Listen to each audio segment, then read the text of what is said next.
మా కాకినాడ పక్కన సర్పవరం అనే ఒక ఊరుంటుంది. ఆ ఊరు తెలియని కాకినాడ వాళ్ళెవ్వరూ ఉండరు. ఆ ఊరికి ఆ పేరెలా వచ్చిందో మీకు తెలుసా? కశ్యప మునికి 2 భార్యలు. కద్రు ఇంకా వినత. వీళ్ళిద్దరిని కోరికలు కోరుకోమంటాడు.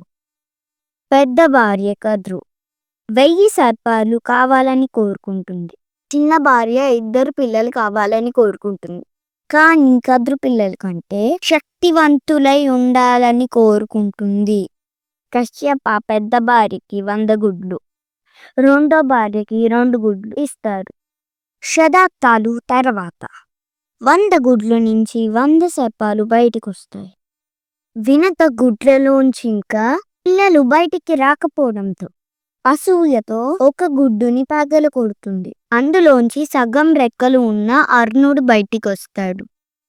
పూర్తిగా తయారవ్వకుండా గుడ్డుని పగల కొట్టినందుకు తల్లిని శపిస్తాడు.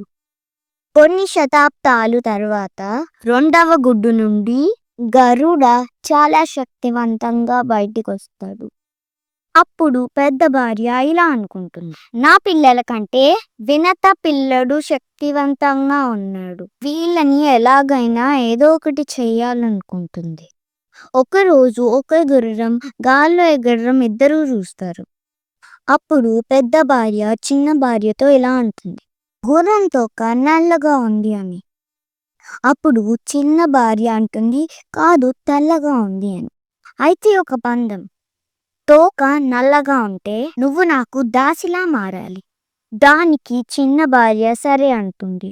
అప్పుడు ఇదే అదునుగా చూసి పెద్ద భార్య తన 100 సర్పాలని గుర్రం తోకకి చుట్టుకోమంటుంది. అప్పుడు సర్పాలు వెళ్ళి చుట్టుకుంటాయి. అప్పుడు చిన్న భార్య ఓడిపోయింది కాబట్టి దాసిలా మారింది.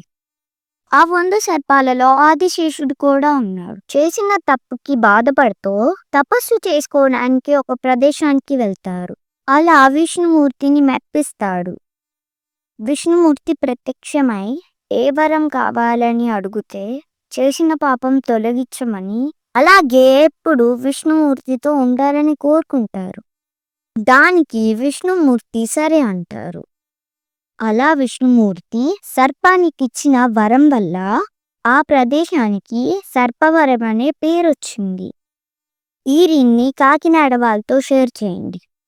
Please like, share and subscribe and support me, your little Manasvi.